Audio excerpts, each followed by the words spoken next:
Hello नमस्कार, welcome to the स्वयंभू studios. स्वागत आहे तुमचं सगळ्यांचं नवीन पॉडकास्टमध्ये. तर आजचे आपले गेस्ट आहेत. आता मला थांबा, गेस्टची ओळख करून द्यायच्या आधी मला तुम्हाला एक प्रश्न विचारायचा आहे. सगळ्यात जास्त इम्पॉर्टंट काय असतं आयुष्यात माणसाला? तो म्हणजे पैसा, बरोबर. तर पैसा कमवण्यासाठी आणि तो राखण्यासाठी कसा राखावा हा सगळ्यांसमोर खूप मोठा प्रश्न असतो. कुठे इन्व्हेस्ट करावे, कशा प्रकारे इन्व्हेस्ट करावे, हा सगळ्यांसमोर मोठा प्रश्न असतो. सो त्यासाठीच आपल्याला गाईड करायला, त्याच्या रिलेटेड थोडी माहिती द्यायला आणि त्याच्यावरच्याच गप्पा मारायला आज आपल्यासोबत आहेत रोहित ज्ञानचंदानी सर. सो आपण त्यांच्यासोबत गप्पा मारूयात. म्युच्युअल फंड्स, SIP ह्या सगळ्या आज फॅन्सी गोष्टी आहेत किंवा फॅन्सी गप्पा आजकाल सगळ्या यूथमध्ये सगळ्यांना ऐकू येतात. तर ह्याच्या रिलेटेड काही मिथ्स आहेत, काही फॅक्ट्स आहेत. सो सरांकडनंच आपण जाणून घेऊयात. सो त्यांच्याशी गप्पा मारायला सुरुवात करूयात. Hello sir. Hello, thank you so much. तुम्ही मला ही संधी दिली. तुम्हाला म्युच्युअल फंड बाबतीत जे काय गायडन्स हवा आहे किंवा तुमचे जे काय प्रश्न आहेत, सो तुम्ही मला म्हणजे वी कॅन स्टार्ट. तुम्ही मला सांगा what are your questions. Sir पहिले तर मला तुमचं थोडंसं एज्युकेशनल बॅकग्राऊंड जाणून घ्यायला आवडेल. सो मी जुलै 2014 मध्ये पुण्याला आलो फर्स्ट टाइम आणि CA चार्टर्ड अकाउंटन्सी हा कोर्स परस्यू करायला मी पुण्यात आलो. मग तिकडे सगळे क्लासेस जे आहेत ते सदाशिव पेठ, शुक्रवार पेठेत आहेत. सो मी एक 4 वर्ष जोपर्यंत माझं CA होणार तोपर्यंत मी पेठेत होतो. आणि सायमल्टेनियसली आपण 3 वर्षांची जी आर्टिकलशिप करतो त्यासाठी मी एका फर्ममध्ये आर्टिकलशिपसाठी जॉईन केलं. ओके. एक 2019 मध्ये माझा चार्टर्ड अकाउंटन्सीचा कोर्स हा पूर्ण झाला आणि त्यानंतर लगेचच मी चार्टर्ड वेल्थ मॅनेजमेंट हे जे US चा एक कोर्स असतो त्यासाठी पण एनरोल केला आणि ते एक 6 ते 7 महिने मला गेले. ते CA ऑलरेडी असल्यामुळे ते CWM खूप सोपं गेलं. ओके. सो बाय 2020 पर्यंत माझे हे CA ॲज वेल एज CWM हे झालेले. ओके सर, तुम्ही एक आर्टिकलशिप हा आत्ता शब्द वापरला. सो एक मला पण आणि आपल्या व्ह्युअर्सला पण एक समजेल असं सांगा की आर्टिकलशिप म्हणजे काय असतं नक्की. हो. सो तुम्ही जेव्हा CA कोर्समध्ये एनरोल करता तर 3 लेवल्स असतात. एक फाउंडेशन, त्यानंतर इंटरमिडिएट आणि त्यानंतर फायनल. तुम्ही इंटरमिडिएट हा लेवल क्लिअर केल्यानंतर तुम्हाला कंपल्सरी 2 वर्ष ही आर्टिकलशिप करायला लागते. ही आत्ता 2 वर्ष झाली आहे. मी जेव्हा केलं होतं तेव्हा 3 वर्ष होती. तर आर्टिकलशिप म्हणजे काय, तुम्ही एखाद्या CA फर्ममध्ये जे एक्झिस्टिंग चार्टर्ड अकाउंटंट आहेत त्यांच्या खाली तुम्ही 2 वर्ष एक ट्रेनिंग करायची. ते सगळं काम तुम्ही शिकायचा आणि आर्टिकलशिप झाल्यानंतर तुम्ही फायनल एक्झामसाठी एनरोल करू शकता. Okay, great. सो सर सगळ्यात बेसिक प्रश्न आणि जो सगळ्यांना कन्फ्युजन करणारा एक प्रश्न असतो तो म्हणजे what is the difference between SIP, mutual funds and share market. So थोडं त्याच्याबद्दल सांगाल. ओके. सो आता पहिले आपण म्युच्युअल फंड आणि शेअर मार्केट ह्याबद्दलचा डिफरन्स जाणून घेऊ. शेअर मार्केट बेसिकली काय असतो की तुमच्याकडे समजा 1 लाखभर रुपये आहेत आणि तुम्ही स्वतःहून जाऊन पण कंपनीजची रिसर्च करून तुम्ही त्या कंपनीजचे शेअर्स घेऊ शकता. For example Infosys he IT सेक्टरमधली एक कंपनी आहे. हे तुम्हाला आम्हाला सगळ्यांना माहिती आहे. तर त्या कंपनीचं जर तुम्हाला इन डेप्थ नॉलेज असेल तर तुम्ही स्वतःहून पण जाऊन एक डीमॅट अकाउंट ओपन करून त्याचा शेअर घेऊ शकता. ओके. पण आता फक्त इन्फोसिसचा शेअर घ्यायचा का किंवा बाकीचे जे सेक्टर्स आहेत, मारुती का नाही, TCS का नाही, बजाज का नाही किंवा HDFC बँकच का नाही, तर हे सगळे जे प्रश्न असतात हे एक नॉर्मल इन्व्हेस्टरला तेवढं नॉलेज नसतो की आपण कुठली कंपनी घ्यायची. म्हणून एक प्रॉडक्ट असतो म्युच्युअल फंड. म्युच्युअल फंड म्हणजे काय की त्याच्यात तुम्ही एक फंड मॅनेजरला पैसे देता. त्या फंड मॅनेजरला एक 25-30 इनफॅक्ट 15-20, 25-25, 30-30 वर्षापर्यंतचे जे एक्सपिरियन्स फंड मॅनेजर आहेत ते हे पैसे मॅनेज करतात. ओके. तर तुम्ही फक्त त्यांना पैसे द्यायचे आणि ते तुमच्या बिहाफवर ते डिसिजन घेतील की कुठल्या कंपनीमध्ये इन्व्हेस्ट करायचं आहे. आणि जी काय ग्रोथ त्या पैशांवर तुम्हाला मिळेल ती सगळी ग्रोथ ते तुम्हाला ट्रान्सफर करतात. त्यांची एक फीज असते 1% to 1.5% पर ॲनम एवढी एक फी असते. ते डिडक्ट करून ते करतात. सो जे काय तुम्ही जे डिसिजन घ्यायचं होतं कुठला शेअर घ्यायचं हे खूप महत्त्वाचं डिसिजन आहे. ते तुम्ही आउटसोर्स करता. ज्याला तुम्ही आउटसोर्स करता त्याला आपण म्युच्युअल फंड म्हणतो. ओके सर, मग ती 1%, 2% जी काही फी असते तर ती at the time of investment द्यायची असते और जेव्हा मला ती इन्व्हेस्टमेंट काढायची आहे की आता मला पैसे लागत आहेत तर ती त्यावेळेला द्यायची असते? ती जी फीज असते फॉर एक्झाम्पल 1% तर ती कंटिन्युअस बेसिसला ती चार्ज होते. म्हणजे समजा तुम्ही 100 रुपये गुंतवलेत तर त्याला आता वर्षानंतर समजा त्याची व्हॅल्यू 120 झाली असेल तर तुम्हाला ती दिसताना 119 रुपये दिसेल. ते 1% ते त्याच्यातनं डिडक्टेड असतं. ओके, ते ऑलरेडी डिडक्ट केलं जातं त्यांच्याकडनं. येस. ओके. मग असं बऱ्याच इन्व्हेस्टर्स होत असेल की आता 120 मधला 1 रुपया गेला तर मला काही वाटत नाही. पण मी असे 10 लाख रुपये गेले असतील तर त्याच्यातले जेव्हा 1% कट होत जातात तर मग तेव्हा असं काही एक्सपिरियन्स काही कोणी शेअर करतं का की अरे माझे खूप पैसे, किंवा असं वाटतं का कोणाला? सो आता त्यात कसं आहे, समजा तुमचे 1 कोटी रुपये मॅनेज करायचे, तर 1 कोटी रुपये मॅनेज करायला त्या फंड मॅनेजरला किती, तुम्ही एका फंड मॅनेजरला ते पैसे देणार नाही पहिली गोष्ट, तर 4-5 लोक तुम्ही हायर कराल. बरोबर. मग त्या पर्टिक्युलर माणसाचा एक पर्टिक्युलर स्किल सेट असतो. ओके. मग त्या स्किल सेटसाठी आपण त्यांना जी काय फीस द्यायची आहे, तुम्ही त्यांना 1 कोटी रुपये मॅनेज करायला दिले तर तुम्हाला ते 1% 1 कोटीवर द्यायला लागेल. तुम्ही त्यांना 100 कोटी मॅनेज करायला दिले तर 100 कोटीवर. जर तुम्ही त्यांना 10,000 दिले तर ते 10,000वरच 1% चार्ज करणार आहे. राईट. सो अल्टिमेटली तुमची ग्रोथ जी व्हायची ती होणारच आहे. That expense you have to bear, ते जे कॉस्ट आहे ते तुम्हाला बेअर करावी लागते. ओके. असे प्रश्न येतात. पण मला दुसरा प्रश्न हा आहे की तुम्ही ते 1% वाचवायला तुम्हाला माहिती आहे का 1 कोटी रुपये कुठे गुंतवायचे, आणि at the right time at the right place हा कुठं गुंतवायचा आहे हा प्रश्न फंड मॅनेजरचा होतो, आणि त्याचा कॉस्ट फक्त 1% आहे. Right right right sir. पण मग कुठल्या वयात सुरू केली पाहिजे SIP असेल किंवा शेअर मार्केटमध्ये पैसे गुंतवणं? आता तुम्ही म्हणलात की शेअर मार्केटला मला स्वतःला तिथे वेळ घालवावा लागेल, की मला ॲनालाइज करून 4 कंपन्यांची माहिती काढून मग त्यात पैसे गुंतवावे लागतील. तर मग मी हे कुठल्या वयाच्या कितव्या वर्षी सुरू केलं पाहिजे, किंवा कुठलं अर्ली एज चांगलं असतं? आयडियली सजेशन असा असतो की ज्या दिवशी तुम्हाला तुमची फर्स्ट सॅलरी मिळाली त्या दिवसापासूनच आपण प्लॅनिंग केली पाहिजे इन्व्हेस्टमेंटची. राईट. कारण कसं आहे की जेवढं लवकर तुम्ही हे स्टार्ट केलं तेवढं लवकर तुम्ही तुमच्या गोलपर्यंत पोचाल. मी एक साधारण तुम्हाला एक्झाम्पल देतो. समजा वय वर्ष 30ला आपण ठरवलं की आपल्याला वय वर्ष 60ला रिटायर व्हायचंय, आणि साधारण 20 कोटी रुपये आपल्याला पाहिजेत. समजा आपण खूपच मोठा गोल ठेवलाय, आणि मी ही गोष्ट तुम्हाला क्लिअरली सांगतो की 20 कोटी रुपये हा खूप मोठा गोल नसणार इथून पुढे 10 वर्षात. राईट. ओके. सो समजा 30 इयर्सच्या एजमध्ये मी विचार केलाय फक्त स्टार्ट करायचा, तर 20 कोटीपर्यंत पोचायला मला 25,000 रुपये पर मंथ गुंतवायला लागतील, आणि दरवर्षी 10% म्हणजे पहिल्या महिन्याला आपल्याला 25,000, पहिल्या वर्षी दर मंथ 25,000, त्यानंतर 27,500, आणि असं तुमची सॅलरी वाढत जाणार, तुम्ही SIP वाढवा. हे तुम्ही 10 वर्षाने उशिरा करा.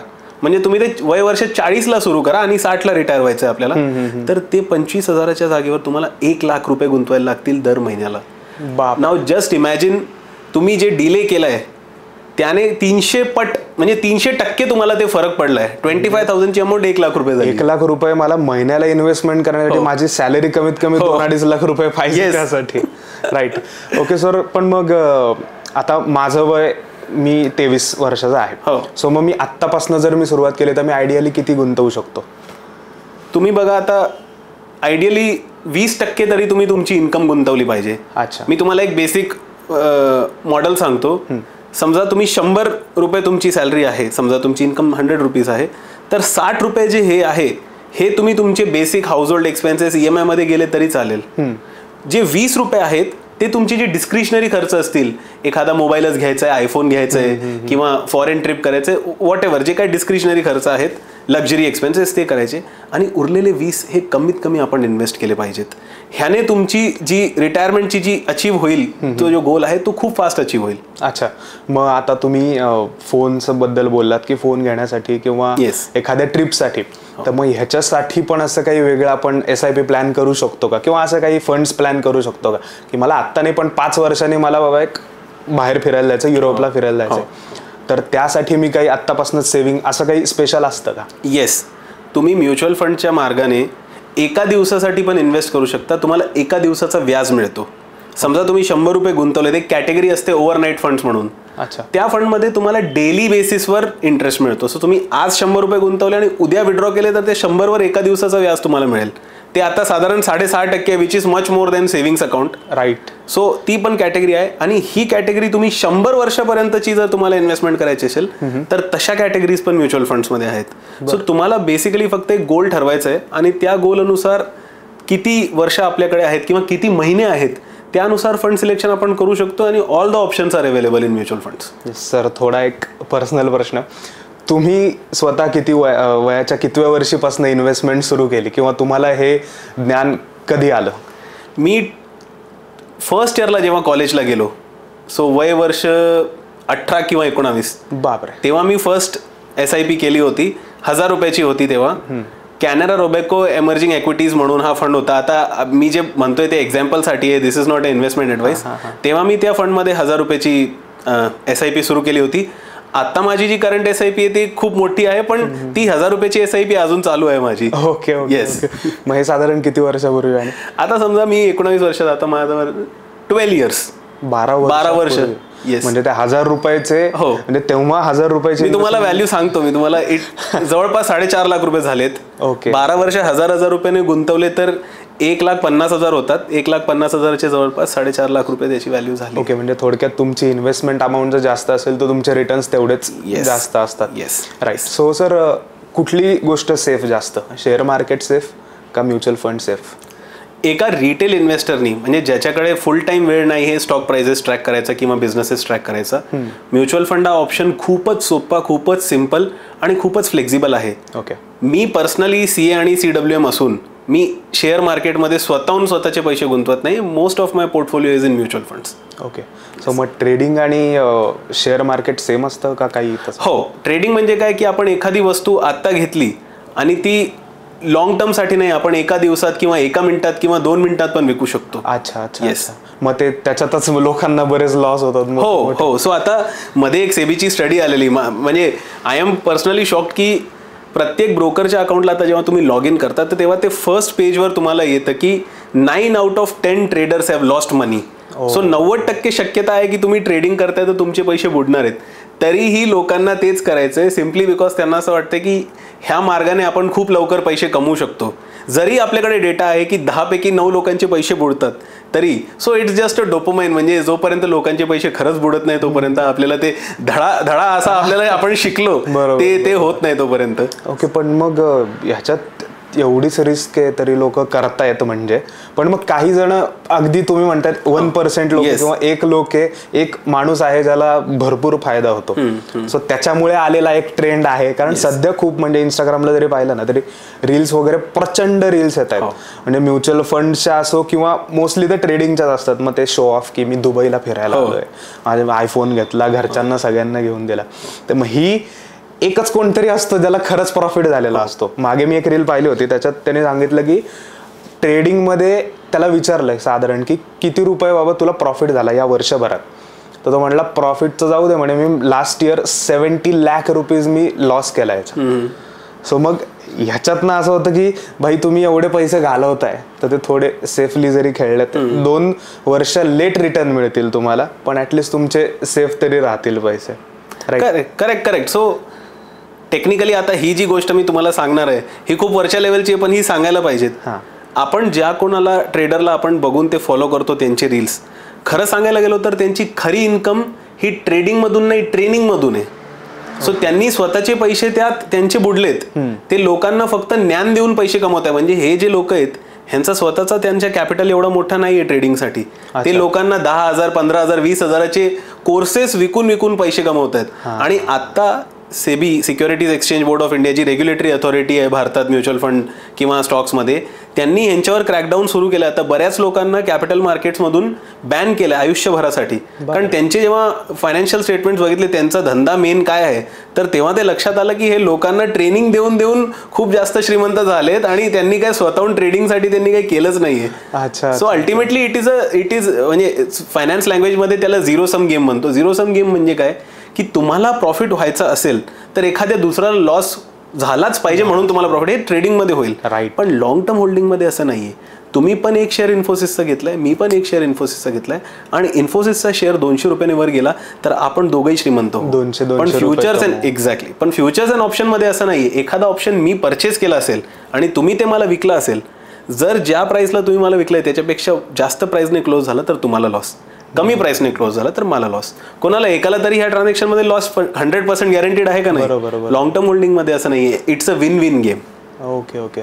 पण मग सर ह्याच्यातनं साधारण रिटर्न किती % मिळतात की म्युच्युअल फंडमधनं? 1 वर्षाचा आपण पकडूयात. 1 वर्षासाठी तर युजली असा सजेस्टेड असतो की आपण इक्विटी मार्केटमध्ये गुंतवायचंच नाही. जर आपला हरायझन इन्व्हेस्टमेंट पिरियड जर 1 वर्ष असेल तर आम्ही तर लोकांना सजेस्ट करतो की तुम्ही लिक्विड फंड, ज्याच्यात FD एवढा रिटर्न येतो, 6%, 6.5%, 7% रिटर्न येतो आणि ते अगदी सेफ असतात. ओके. पण 3 वर्ष 5 वर्ष असा काही पिरियड असेल तर त्यात हळूहळू इक्विटीचा एक्सपोजर वाढतो.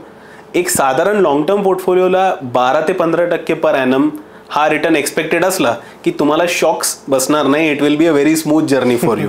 पण त्यापेक्षा जास्त आपण एक्सपेक्ट करायला गेलो तर मग तुमची कुठे ना कुठे काही ना काही चूक होईल and you will be in for disappointment. Yes sir, पण तुम्ही आता बोलता बोललात की FD एवढाच रिटर्न मिळतो आपल्याला साधारण 1 वर्षाच्या ह्याच्यात, तर मग FD का नाही आणि का म्युच्युअल फंड्स? मग 1 वर्षासाठी जे तुम्ही प्रश्न विचारताय ते बरोबर आहे. ओके. येस, पण 5 वर्षांसाठी तुम्ही जर FD केली तर साधारण भारतात इन्फ्लेशन, महागाईचा दर किती आहे? एक 7%, 6-7% पर्यंत आहे. सो आपण जर 100 रुपये FD मध्ये गुंतवले, त्याच्यावर 7% व्याज आला. आता एखादा माझ्यासारखं असेल त्याला 30% टॅक्स भरायला लागेल. सो 7% वर 30% ते वरचे गेले म्हणजे 4.9%च राहिले. महागाईचा दर जरी 6% असेल तरी I have lost money. Loss मध्येच. म्हणजे जी वस्तू मी मागच्या वर्षी 100 रुपयाला घेत होता तर ह्या वर्षी मला 106 रुपये द्यायला लागतील. बरोबर. पण माझी FD ची व्हॅल्यू 104.90 झाली. So I am not able to afford it. Okay. म्हणून FD नाही. म्हणून लॉंग टर्म गोलसाठी बरं तुम्हाला 6 महिन्यात पैसे हवे असतील तर FD आय अंडरस्टँड. पण 5-10 वर्षाने आपलं गोल आहे, रिटायरमेंटचा गोल आहे, तर ती महागाई तर वाढतच राहणार. आणि आपल्याला वी हॅव टू इन्शुअर की आपली जी इन्व्हेस्टमेंटची जी स्पीड आहे, जे रेट आहे, ते महागाईच्या रेटपेक्षा तरी निदान जास्त पाहिजे. Otherwise we will lose money. काहीच नाही. सो त्यामुळे FD हा फारच शॉर्ट टर्म साठी प्रॉडक्ट आहे. लॉंग टर्म साठी तुम्हाला जी काय इन्व्हेस्टमेंट करायची असेल तर इक्विटी मार्केट आणि तेही म्युच्युअल फंडच्या रूटने ह्यापेक्षा चांगला पर्याय आत्ता तरी सध्या नाहीये. ओके सर, आणि तुमचा एक 5 कोटीचा पोर्टफोलिओ वाली रील मी मध्ये पाहिली होती. सो त्याच्याबद्दल थोडं काही सांगाल का? सो इतकं सिम्पल होतं, म्हणजे मी ते आयडिया जनरेशन लेवललाच मला लक्षात आलं की इट इज सो सिम्पल की आपण 5 कोटीचा पोर्टफोलिओ कोणी पण क्रिएट करू शकतो. It's very simple. तुम्ही अज्युम करा की तुम्ही 2,000 रुपयाची SIP सुरू केली, म्हणजे महिन्याला 2,000 आपल्याला इन्व्हेस्ट करायचे आणि दरवर्षी 2-2 हजाराने आपल्याला ते इन्क्रीज करायचं आहे. कोणालाही नॉर्मल माणसाला 2,000ने सॅलरी आरामात वाढणार आहे, आरामात. सो ते तुम्ही इन्व्हेस्ट 2-2 हजाराने वाढवा, म्हणजे पुढच्या वर्षी 4,000ची SIP होईल, त्याच्या पुढच्या वर्षी 6,000ची SIP होईल, सो ऑन. 30 वर्षात तुम्ही आरामात 5 कोटीचा पोर्टफोलिओ क्रिएट करू शकता. This is very very reasonable number. 12% एवढीच ग्रोथ धरली आहे. भारतात 17 ते 18% ग्रोथ झाली आहे. जर 17% ग्रोथ झाली तर हे 10 कोटी पण होऊ शकतं. Only thing that is very important. ह्या इक्वेशनमध्ये एकच खूप मोठी आणि इम्पॉर्टंट गोष्ट आहे, ती आहे पेशन्स. लोकांकडे 30 वर्ष थांबायची अजिबात, त्यांना 30 इयर्स दे कांट वेट. बरोबर आहे. येस, 30 इयर्स जाऊ दे सर. अजून एक म्हणजे तुम्हालाच विचारायचं होतं ऍक्च्युली की असेही लोक असतात आणि कधी कधी इन्क्लुडिंग मी की मी बाबा म्युच्युअल फंडमध्ये टाकलेत पैसे, तर मी रोज उघडून बघतो, अच्छा आज 100 रुपये मायनस येतात, उद्या 1,000 रुपये वाढले. तर मग हे बघणं किती बरोबर आहे? कारण याच्यात एका पॉईंटला माझे एका दिवशी खूप वाढलेले असतात तर मी खुश होतो, चला आता उद्यापासून मार्केट बूम आहे. पण दुसऱ्या दिवशी मला माहित नाही का खाली आलं. तर असा काही किस्सा आहे का तुमच्याकडे? हो. म्हणजे आता आम्ही आमची जी क्लायंट बेस आहे तर त्याच्यात काही असे लोक आहेत very very very very ultra H N आपण म्हणतो, म्हणजे कोटींमध्ये पोर्टफोलिओ आहे. आणि काही लोक असे जे स्टार्टिंग आउट. आमच्याकडे जे सॉफ्टवेअर आहे, जे आमचा एक स्वतःचा ॲप आहे, ते आम्ही इन्व्हेस्टरला ट्रॅकिंगसाठी देतो. जसं तुम्ही आता म्हणले की ॲपमध्ये, त्या ॲपचा रिअल टाईम डेटा आमच्याकडे येतो. काही केसेसमध्ये एक माणूस, म्हणजे आता म्युच्युअल फंडचा पोर्टफोलिओ दिवसात एकदाच हालणार, रात्री 11 वाजता किंवा 12 वाजता नवीन NAV येईल, तरी ते 3-3, 4-4 वेळा ते ॲप बघतात डेली. आय डोंट अंडरस्टँड की डेली ते व्हॅल्यू एकदाच चेंज होणार आहे, तेही रात्री चेंज होणार. तुम्ही दिवसभरात काय बघताय? बरं, तुम्ही वेळ तरी सांगितली ते 11-12 वाजता.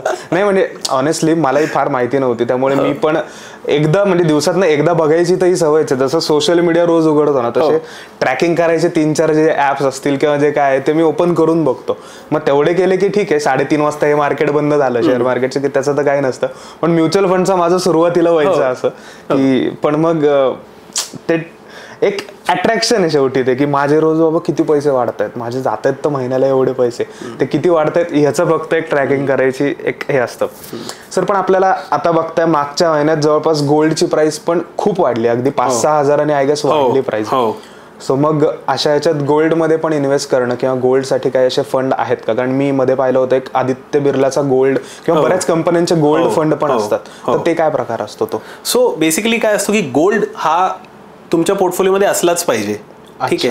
पण आता गोल्ड घ्यायची काही there are ways to buy the gold. एक तर तुम्ही गेले आणि तुम्ही फिजिकल बार घेतला, ठीक आहे. बरं, त्याच्यात there are different challenges. Making charges असतात, मग ते स्टोअर कसा करायचा. मग तुम्ही 50,000चा गोल्ड घेऊ शकता, 5 कोटीचा घेऊ शकता फिजिकल, अवघड आहे फार.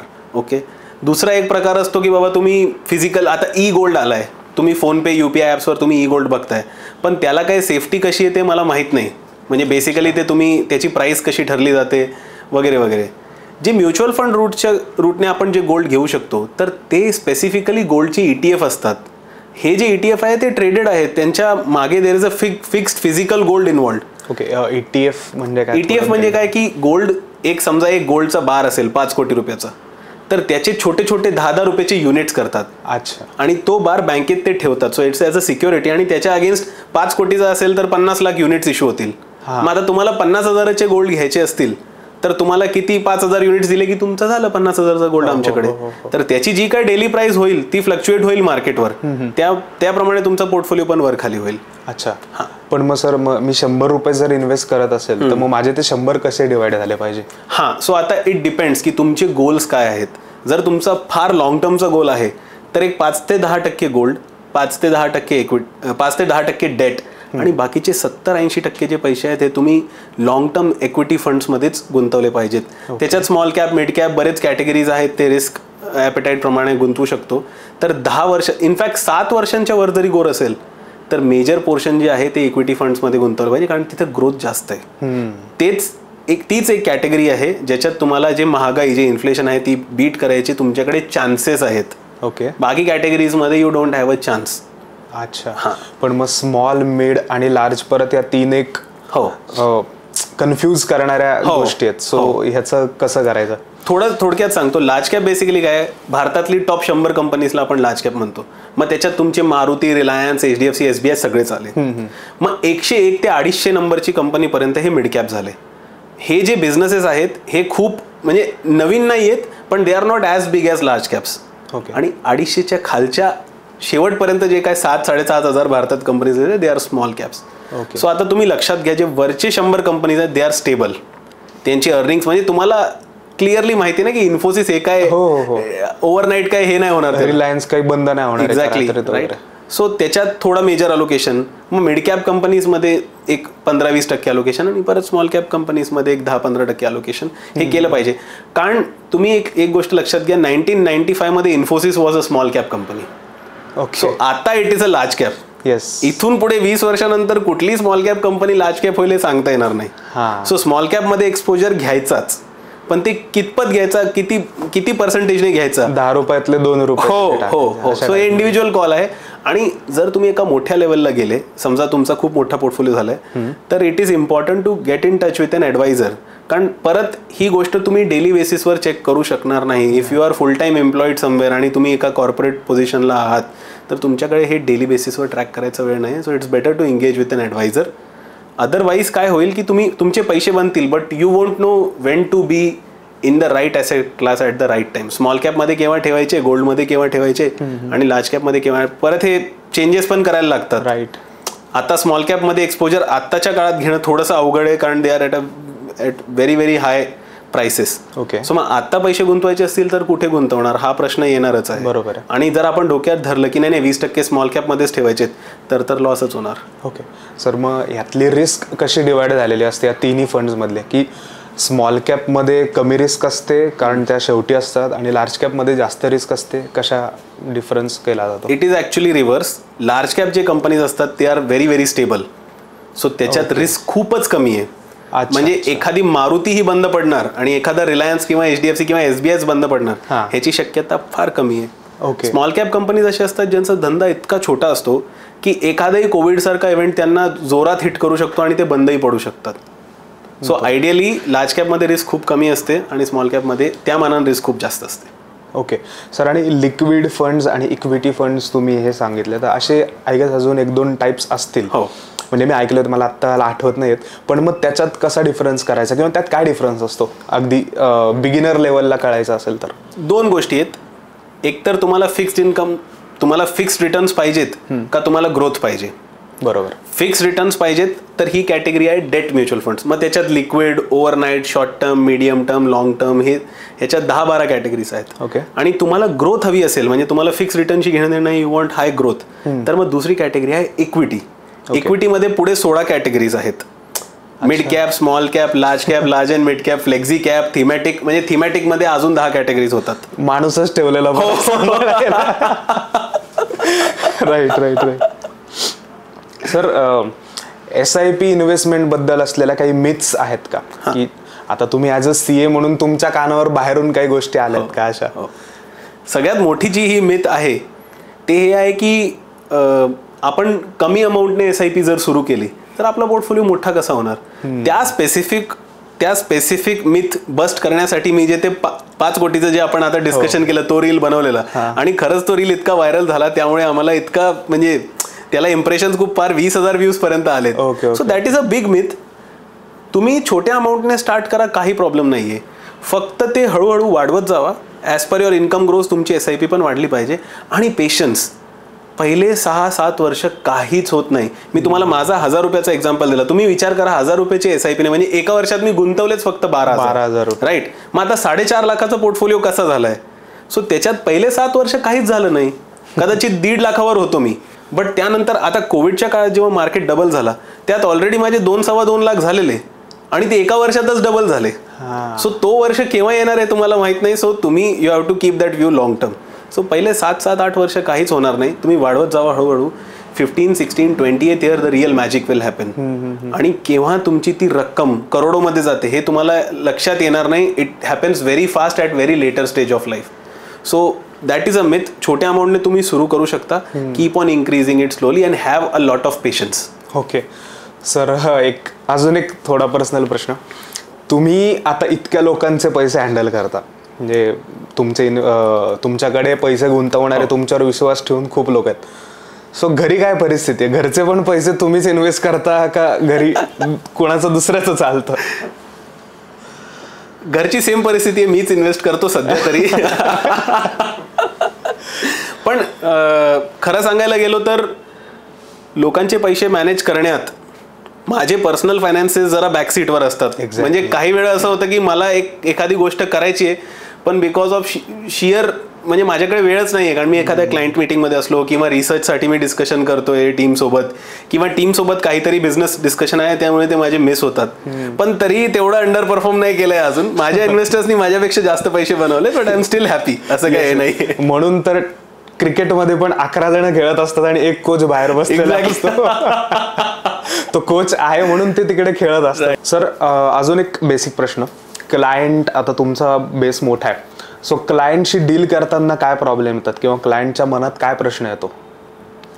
एक सगळ्यात मोठा प्रॉब्लेम जे आता आम्ही फेस करतोय त्याच्यात असं आहे की एखाद्या क्लायंटची कॅपॅसिटी इन्व्हेस्ट करायची समजा 20,000 रुपये पर मंथ आहे, पण तो 2,000नेच स्टार्ट करतो आणि त्याचं असं म्हणणं असतं की मी हळूहळू वाढवेन परफॉर्मन्स बघून. आता त्यात एक प्रॉब्लेम आहे. प्रॉब्लेम असा आहे की तुम्ही 2,000 रुपये आता गुंतवलेत, परफॉर्मन्स तर तुम्हाला लॉंग टर्ममध्ये कळेल. आता लगेच 3 महिन्यात 6 महिन्यात तर कळणार नाही, राईट. 3 वर्ष तर जातील. मग तुम्ही ते 3 वर्षांचं तुम्ही मायलेज तुमचा वेस्ट झाला. तुम्ही 3 वर्ष 2-2 हजाराने करताय, जरी तुम्ही 20-20 हजाराने करू शकलो असतो. 2-2 हजाराने 3 वर्षात तुमचे जवळपास एक 70-80 हजार रुपये गुंतवले गेले. पण तेच जर तुम्ही 20 हजाराने सुरू केलं असतं त्या ठिकाणी तर साधारण एक 8-9-8.5 लाख रुपये 7-7.5 लाख रुपये झाले असते. मोठा पोर्टफोलिओ ऑटोमॅटिक झाला असता तुमच्या कॉस्टवरच. सो ती एक मोठी प्रॉब्लेम आहे. ती मेंटॅलिटी आपल्याकडे जर चेंज झाली तर लोक खरंच खूप श्रीमंत होतील. अर्ली स्टेजला जर तुमच्याकडे कॅपॅसिटी आहे इन्व्हेस्टमेंट करायची तर यू स्टार्ट इमिडिएटली. ओके. जास्तीत जास्त तुम्ही जेवढं, कारण तुम्ही लवकरात लवकर रिटायरमेंटला याल मग. सर, पण ह्याच्यात एक सामान्य माणसाचा एक कन्सर्न असू शकतो की माझे पैसे बुडले तर, म्हणजे माझी कॅपॅसिटी आहे 20,000 इन्व्हेस्ट करायची, पण मी 2,000नीच करतोय कारण की माहित नाही ना उद्या मार्केट मला पैसे मिळाले का, कारण मला 20-30 वर्षांनी पैसे मिळणार आहे. मी लॉंग टर्मचा विचार करतोय. सो तो एक प्रश्न असू शकतो. करेक्ट. पण मला आता एक प्रश्न आहे, त्याच्यावरच तुमच्या प्रश्नाला माझा एक प्रश्न आहे की जर तुम्हाला थोडासाही डाऊट असेल की भारतात आपल्या कंट्रीमध्ये ही जी ग्रोथ आहे ती अजून वाढणारच आहे. समजा भारतात अजून 50% लोकांकडे स्वतःची घरं आहेत, अजून 50% लोकांकडे स्वतःची घरं नाही आहेत, तर त्यांचं फर्स्ट गोल काय आहे की माझे पैसे, मला इन्कम सुरू झाले की मी पहिले घर घेईन. ते घर घ्यायला जातील तर रिअल इस्टेट कंपनीजला फायदा आहे. त्यांनी मोटरसायकल कार घेतली तर कार कंपनीज मोटरसायकल कंपनीजला फायदा आहे. त्यांनी बँक अकाउंट ओपन केले, क्रेडिट कार्ड केले तर बँकांना फायदा आहे. बरोबर. तर हा इकोसिस्टम तुम्हाला हे क्लिअरली माहिती आहे की आपली कंट्री डेव्हलपिंग कंट्री आहे आणि आपण सुपर फास्ट स्पीडने ग्रो करणार आहोत. तर पहिले ही भीती की माझे पैसे बुडतील, आणि आपण म्युच्युअल फंडमध्ये इन्व्हेस्ट करताना टॉप 100 to 50 कंपनीजमध्ये इन्व्हेस्ट करतोय, तर तुमचे पैसे बुडतील ही जर भीती असेल तर त्याला काय सोल्युशनच नाहीये. बेसिक सोल्युशन असं आहे की जर तुम्हाला असं वाटत असेल की भारतात काय चालणारच नाही आणि India as a country will not work, तर ठीक आहे. आणि अजून एक आहे की तुम्ही म्युच्युअल फंडची 40-45 वर्षांची जी हिस्ट्री आहे तुम्ही बघा, भारतात एकही म्युच्युअल फंड बुडलेला नाही आहे. कारण म्युच्युअल फंड हा ट्रस्ट स्ट्रक्चर असतो, ट्रस्ट स्ट्रक्चरमध्ये एंटिटी क्रिएट होते आणि त्याचे बेनिफिशरी युनिट होल्डर असतात आणि फंड मॅनेजर फक्त सॅलरीवर असतो. सो कंट्रोल जे स्टॉक्सचा असतो तो कस्टोडियनचा आणि ओनरशिप युनिट होल्डर्सची. फंड मॅनेजरला फक्त महिन्याला सॅलरी जाते बस. ओके. सो ते पैसे कधी कुठे जात नाही. एकही म्युच्युअल फंड भारतात कधी किंवा जगात म्युच्युअल फंड हा ही जी पर्टिक्युलर गोष्ट आहे बुडू शकत नाही आणि पुढे पण आयुष्यात बुडणार नाहीच. सो ती सेफ्टी नक्कीच आहे. एकदा तुम्ही ते स्ट्रक्चर तुम्हाला एकदा लक्षात येईल, थोडंसं थिओरिटिकल आणि कॉम्प्लिकेटेड आहे पण ते लक्षात आलं की तुम्हाला लक्षात येईल, you will get a lot of comfort. So if you believe की भारतात जी ग्रोथ स्टोरी आहे ती चालत राहणार, तर तुम्हाला काही घाबरायची याच्यात काही, you don't have to worry about anything, you will do very well. अजून अशा काही भीती असतात का लोकांच्या मनात? कारण ही माझ्या मनातली भीती आहे किंवा अजून कुणाच्याही मनातली की मी पैसे देतोय तर त्याचे मला थोडे तरी रिटर्न आले पाहिजे. सो अशा काही अजून भीती असतात का लोकांकडनं? काही लोकांची भीती कुठनं येतात? पास्ट एक्सपिरियन्सने. आता एखाद्या माणसाने जर पास्ट मध्ये शेअर मार्केटमध्ये स्वतःहून स्टॉक्स घेऊन जर पैसे बुडवले असतील तर तो शेअर मार्केट त्याच्यासाठी ते जुगारच आहे. बरोबर आहे. त्याला असंच वाटेल की शेअर मार्केटशी रिलेटेड कुठलीही वस्तू मला घ्यायचीच नाहीये. मग हा पास्ट पेनफुल जे एक्सपिरियन्स आहे हा खूप मोठा मुद्दा आहे भारतात आता आणि अजून हा वाढणार आहे. कारण जे नवीन लोक आता शेअर मार्केटमध्ये 4 वर्ष आधी शेअर मार्केटमध्ये भारतात लोक नव्हते. कोविड नंतर सगळे रील स्टार्स आणि सगळे युट्यूबवर सगळीच लोक आली आणि त्यांनी लोकांना शिकवलं लवकरात लवकर पैसे कसे कमवायचे. राईट. ठीक आहे. सो ती लोक आलीत. ह्या लोकांनी अजून स्टॉक मार्केटचा पेनफुल पिरियड जे आपण म्हणतो हे बघितलेलं नाहीये. म्हणजे वर्ष 2000, वर्ष 2008, 2014, 2017, 2019 हे पिरियड. बरं, मी तर 2014, 2017 आणि 2019 बघितलंय. 2008 आणि 2000 मी पण नाही बघितलंय. हा जो पिरियड असतो हा आत्ताच्या जे इन्व्हेस्टर्स आहेत त्यांनी बघितलेला नाहीये. काय घडलं होतं त्या पिरियडमध्ये? 2014 मी तुम्हाला थोडंसं मेजर इन्सिडेंट सांगतो. 2008 मध्ये युएसचे सगळे बँक्स, सगळ्यात मोठे जे बँक्स होते ते कोलॅप्स झाले. त्यांनी असे लोकांना कर्ज दिले होते ज्यांच्याकडे इन्कमच नव्हती EMI पे करायची. आणि नंतर जेव्हा त्यांच्याकडे पैसे नव्हते तर बँका काय करतील, शेवटी घर त्यांचं ते जे पोझिशन घ्यायला जातील. बँक घराचं पोझिशन घेऊन करणार काय? ते विकताच येत नाही. घ्यायलाच कोणी नाही. सगळ्यांनी लोनवरच घेतले आणि त्यांना लोन पे करायचे पैसे नाही तर घर कोण घेणार? राईट. आणि त्या घरांची मग 1-2 दिवसात त्यांची व्हॅल्यू हाफ झाली. बँकांनी समजा 1 कोटी रुपये लोन दिलाय आणि आता त्या घराची व्हॅल्यूच 50 लाख राहिली तर बँका संपल्या. राईट. सो तो एक झाला. मग तेव्हा 60% मार्केट करेक्ट झाला. ज्या माणसांनी 100 रुपये गुंतवले होते त्याची व्हॅल्यू फार 40 रुपये दिसायला लागली. मग हे एक्सपिरियन्स ज्या इन्व्हेस्टर्सला आलंय ते इन्व्हेस्टर्स ते मार्केटमधनं बाहेरच पडले, ते परतच आले नाही. पण त्यानंतर मार्केट कसं चाललंय, it's a grand story. 10 times वाढलाय. बरोबर. Is it right? 2014 मध्ये पण हे इलेक्शनच्या ह्याच्यामुळे किंवा खूप टर्मोइलमुळे, म्हणजे जे पॉलिटिकल इन्स्टेबिलिटी, बरं चायनाचा तो विषय होता मध्ये, त्यामुळे ते 20-25% मार्केट करेक्ट झाला आणि 2 वर्ष चाललाच नाही. सो लोकांचे 100 रुपयाचे 80 रुपये झाले आणि 2 वर्ष 80च दिसत होते. बापरे. सो त्यांचा तो एक्सपिरियन्स खराब झाला. 2 वर्षात काहीच ग्रोथ नाही झाली. पण आता जे इन्व्हेस्टर्स आलेत मार्केटमध्ये ते कोविड नंतर, त्यांनी हा डाऊनटिक बघितलंच नाहीये. त्यांना पैसे खाली जातात हे माहीतच नाही अजून. आणि बघा हे होणार आहे इथून पुढे, आज ना उद्या, 1 वर्षात 2 वर्षात काही ना काही कारण असतं ते होणार आहे. जेव्हा ते होईल तेव्हा त्यांना लक्षात येईल. ॲट दॅट टाइम आपल्याला लक्षात येईल की जे 100 लोक करत होते त्यातले 2 लोकांनाच खरंच ते पेशन्स आणि टेम्परमेंट आहे टू मॅनेज. 98 लोक जे आहे ते मार्केटमधनं बाहेर पडतील, देल बी आउट. मग सर इथे पॅनिक सेलिंग कुठेतरी इफेक्टिव्ह होत असेल? हो. कारण की माझे 100 रुपयाचे 95 झाले तर मी म्हणेल चल ठीक आहे उद्या वाढतील.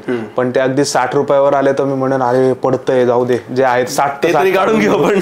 तर असं काही होऊ शकतं का? येस. इनफॅक्ट कोविडमध्ये एक्झॅक्टली असं झालं. म्हणजे कोविड संपला आपण नाही म्हणू शकत. जेव्हा मार्केट थोडं स्टेबलाइज झालं आणि युट्यूब वगैरे ह्यांनी खूप जास्त पिकअप केला तेव्हा मार्केट जरा स्टेबलाइज झालेला. म्हणजे माझ्या मते एप्रिलमध्ये लॉकडाऊन लागलेला, जून जुलैपर्यंत मार्केट स्टेबल झाला. ओके. त्यानंतर जी लोक आली आहेत, ठीक आहे, दे हॅव नो आयडिया की करेक्शन काय असतो. त्याच्या आधी जी लोक आहेत त्यातले जे लोक आहेत ना त्यांना माहिती आहे खरी पॅनिक सेलिंग काय असते. म्हणजे HDFC बँक, ICICI बँक ह्या कंपनीजचे शेअर्स एका दिवसात 20% खाली जाऊ शकतात. हा तुम्हाला खरा एक्सपिरियन्सच करावा लागेल. हे तुम्ही जोपर्यंत पैसे टाकले ते खाली गेले नाही तोपर्यंत तुम्ही कुठलीही स्टोरी मी तुम्हाला सांगितलं ते समजणार नाही. So I have been through that. I know की एका दिवसात म्युच्युअल फंडचे NAV पण 5 आणि 10% खाली येतात. सर पण मग ह्याच्यातनं वाचण्यासाठी असं काही असतं का की मी फक्त इंडियातच नाही तर मी इंडियाच्या बाहेर पण इन्व्हेस्ट करू शकतो का? हो, तुम्ही आता भारतात जे ग्लोबलायझेशनचं जे मेन हे आहे की बाबा तुम्ही यू कॅन इन्व्हेस्ट एनिवेअर, तर अशा आता ऑलमोस्ट सगळ्या म्युच्युअल फंड कंपनीजनी जवळपास सगळेच डेव्हलप मार्केट जे आहेत आता त्यात मेजरली US, मग युरोप ह्या ज्या कंट्रीज आहेत जे डेव्हलप्ड आहेत त्या ठिकाणी इन्व्हेस्टमेंट करण्यासाठी काही म्युच्युअल फंड्स लॉन्च केलेत. आणि त्या म्युच्युअल फंडमध्ये आपण अगदी ₹1000 इन्व्हेस्ट करू शकतो. म्हणजे तुम्हाला US मध्ये जे मोठमोठ्या कंपनीज आहेत, टेक्नॉलॉजी कंपनीज जे US मध्ये आहेत, ॲपल आहे, गुगल, मायक्रोसॉफ्ट, ॲमेझॉन, फेसबुक ह्या ज्या कंपनीज आहेत त्यांच्यात तुम्ही गुंतवू शकता. फार बेसिक अमाऊंट आहे, ₹1000 तुम्ही सुरू करू शकता. तो एक्सपोजरही आपण घेऊ शकतो. कंट्री वाईज आपण किती कंट्रीजमध्ये इन्व्हेस्ट करू शकतो. आता तसे प्रॉडक्ट्स अवेलेबल आहेत. ओके सर, काही तुम्ही बिगिनरला काही सल्ला द्याल का की म्हणजे मी नवीन सुरू करतोय किंवा माझ्यासारखे अजून लोक कोणी नवीन सुरू करत असतील तर त्यांना काही गाईड करायला? थोडं लवकरात लवकर सुरू करा आणि कमीत कमी 5 ते 7 वर्ष तुम्ही पोर्टफोलिओकडे बघू नका, मोबाईल ॲप ओपन करू नका. तुम्ही 7 वर्षानंतर जेव्हा बघायला जाल it will be a magical number आणि तुम्हाला कम्फर्ट आला की तुम्ही जास्तीत जास्त पैसे त्याच्यात टाकाल आणि तुम्ही लवकरात लवकर हे जी रॅट रेस आहे त्यातनं बाहेर पडाल.